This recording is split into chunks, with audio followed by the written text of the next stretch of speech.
Hello and welcome back to another episode of Speak Up with Mopriya. Are you an Indian who feels stuck every time it is about speaking in English? You have studied grammar, you have memorized vocabulary lists. However, whenever it is time for you to speak, you freeze. You feel clueless, right? Listen, I get it. Many of us have been taught English the wrong way. But today I am here to cut through all the noise and give you the exact non-negotiable steps which you must follow to go from clueless to confident in English. No fluff, no spam, pure strategy. And trust me, here is my challenge. If you follow these simple rules, then by the end of 2025, you will not be clueless anymore. You will not be perfect, but you will at least have the clarity and the strategy to master speaking in the English language.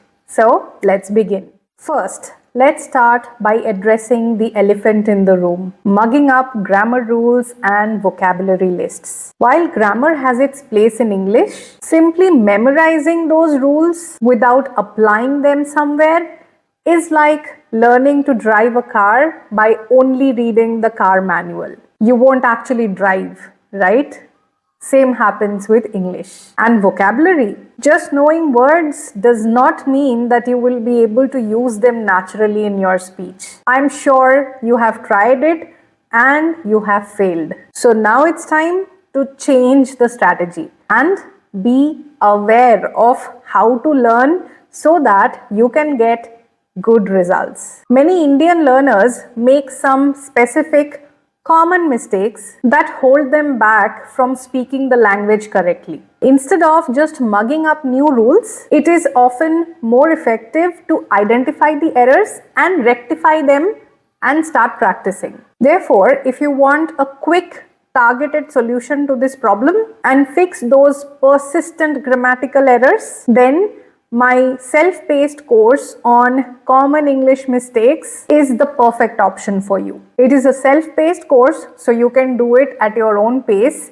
It is extremely affordable. The link is given in the description box. If you want, you can check it out. So remember, when it comes to grammar, it's about correcting and not just memorizing or collecting information. Now, let's get into the critical steps that actually work in helping you to speak the English language confidently and fluently.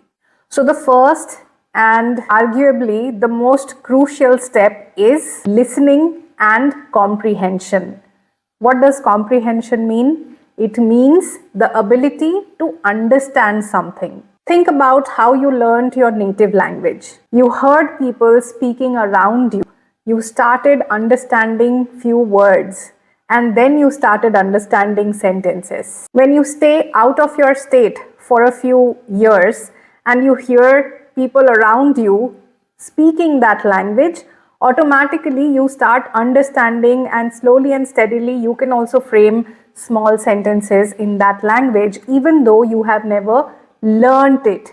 So the same applies to English. So how to get started with that? Don't just hear English, listen actively. Most of the times, whenever you are watching some content in English, you are too focused on grasping vocabulary. Your mind is racing. What is that new word? What word that I can learn from here? Instead, watch English movies, watch TV series, watch English web series. You can watch English podcasts. You can watch English news. Start with subtitles. Slowly and steadily remove the subtitles and you will be able to understand. So the aim here is to understand what somebody is saying in English. Once you are able to do that, you will see automatically when you like the content, it stays with you. And then you would be able to frame your own sentences as well. So keep this in mind. Whenever you are listening to English content, your goal is not to catch each and every word. Your goal should be to understand the gist or the summary of the message. Are you able to do that? This will not only help you to learn or grasp the English language, but it will also help you to enrich your knowledge on various things and various topics. And when you know more about different subjects, then it makes it easier for you to create your own thoughts and frame your own sentences. Pay attention to how the phrases were naturally used in the sentences, or the overall message. Was it delivered simply without using any difficult words? Another important thing to pay attention here is the intonation, the rhythm, the voice modulation, the tone in which the other person is speaking, their facial expressions. How are they expressing themselves while talking about that topic or that subject? So, next time you listen to a podcast or you watch a movie, don't stop and search for each and every word. Instead, just try to comprehend the overall message. So, what you can do, instead of watching another Bollywood movie or any other movie in your regional language, choose an English classic. Turn on the subtitles and watch it. English movies are shorter, they are 1.5 hours, hardly 2 hours. So, watch a movie. It will entertain you, plus it will also help you understand the English language in its natural form. I hope you got that now. Let's move on to step number 2. The next thing that you need to do is read, read and read, but read with purpose. Again, when you are reading, the goal is understanding or comprehending the message, not mugging up vocabulary. Any tutor, any trainer who still tells you that write down 5 words every day, mug them up and try to apply them in your sentences is teaching you absolutely in a very dated and incorrect manner.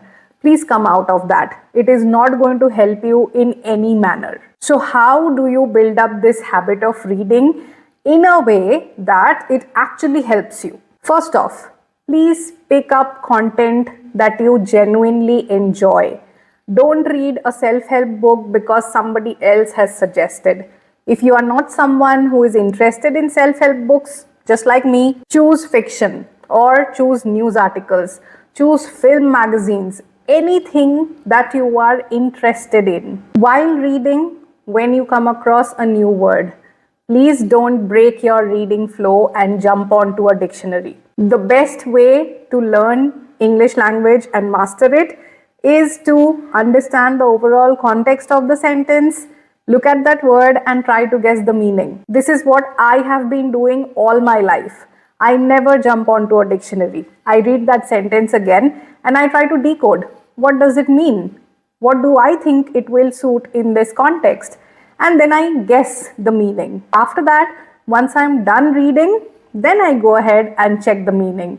And trust me, when you guess it correct, somewhere similar, that sense of achievement is amazing. It will give you such satisfaction, you will feel like reading more. And this is a tried and tested personal experience that I'm sharing with you. So that's how you build and work on your vocabulary. So the big thing to remember about reading is read what interests you, just like listening or watching something. If you like cricket, read about cricket. If you like news articles, read newspapers. If you are interested in entertainment and gossip, pick up a film magazine. If you are into finance, read finance blogs. So I hope you will remember this funda about building up your reading habit in a way that it turns out to be effective. Now let's move on to step number 3, which is starting to write down your thoughts whenever possible. In a word, it is also called journaling. So, what happens when you build your writing habits? It bridges the gap between your listening and speaking, which is your input and output. When you write, you are not in a hurry.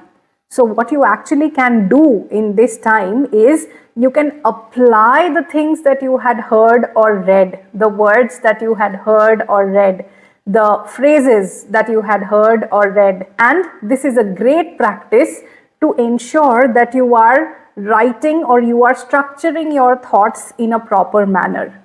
You would see often there are people who speak very randomly. Like when they speak, you don't find any rhythm or any connection in their speech. You ask them something and they are all over the place with their answer. This happens when you don't know how to structure your thoughts, how to put them in an order that the other person can actually make sense of it. By writing down your thoughts, you can build that quality tenfolds. So, writing does not have to be too tedious. You can just start with journaling, which is like 5 minutes or 10 minutes. Sit down, write about your day. How was your day? What do you want to do the next day? What were the good things about your day? What is something that upset you today? Your opinion on something that happened today. How did someone make you feel today? When did you feel happy? When did you feel sad? These are all things that you can write down, and it will help you not only with structuring your thoughts, but also in framing correct sentences, grammatically correct sentences. Also, because writing is extremely personal and low pressure, you can relax and you can let your thoughts flow during this activity. And by doing this activity, you will not even understand when you are building your muscle memory for constructing correct English sentences. So how can you build more of your writing habits? Maybe after watching a movie or after watching your favorite web series, you just write down a quick paragraph about what that movie or what that episode was all about. A small summary, 5 to 10 lines. Or write about your favorite character from the book that you have just read. Even maybe you have read a sports article and you have read something about Virat Kohli. Write down 10 lines why you admire or why you like Virat Kohli. Simple. And then comes the fourth and the last step of mastering your English language. That is speaking. But the question is, how do you practice if you don't have a partner? The first step, if you don't have a partner, speak to yourself. You can start describing your feelings. You can start describing things around you, objects around you, or you can also stand in front of the mirror and talk to your reflection, or you can just simply record yourself, talk to yourself like you are having a discussion, and then play that video and see how you did. Some other things that you can do for your self-practice can be read something out loudly, then express your opinions about it. Suppose you have read a short story, tell in your own words what did you learn from that story. Record yourself, then see how you did. Another very common activity that you can do, and it's really helpful, is answering simple questions about yourself. So have a list of questions. You can find them easily through ChatGPT or on Google. Have a list of questions. Ask yourself those questions and give an answer like you're giving an interview. So when you record yourself speaking like that and you look at your own recording, it gives you a lot of clarity and confidence as well. The great thing is, when you see yourself on the recording, any small mistake or any non-verbal awkwardness that you observe will immediately register with you, and even before you realize, subconsciously your brain will ask you to stop making that error. This is called a very powerful self-correction method. And one of the best ways to practice is to find a speaking partner. Now, this is one of the most fruitful way of practicing the language. You can either speak to somebody who is a colleague or a friend, but most often than not, you get too awkward to speak to somebody who you already know and practice the English language. Therefore, if you are looking for speaking partners, then I have a wonderful option for you. Our Speak Up WhatsApp co-learning community is once again active. Here you can find dedicated learning partners who are divided into separate groups of males and females, so that you can feel comfortable in that space and you can find multiple partners to speak with and interact with. On this group, you get a daily topic that you can practice on, that you can listen to videos on or read articles on. You can also start writing practice on that topic. And along with that, you get word of the day, a lesson for the day, and a daily quiz. There are mentors, so if you have questions or queries in your learning process, you can drop the question in the WhatsApp group, and either me or any of the mentors will be able to help you out on chat with an answer as well. So it's a completely guided learning community which comes to you at half the price of a pizza. It is just 250 rupees per month.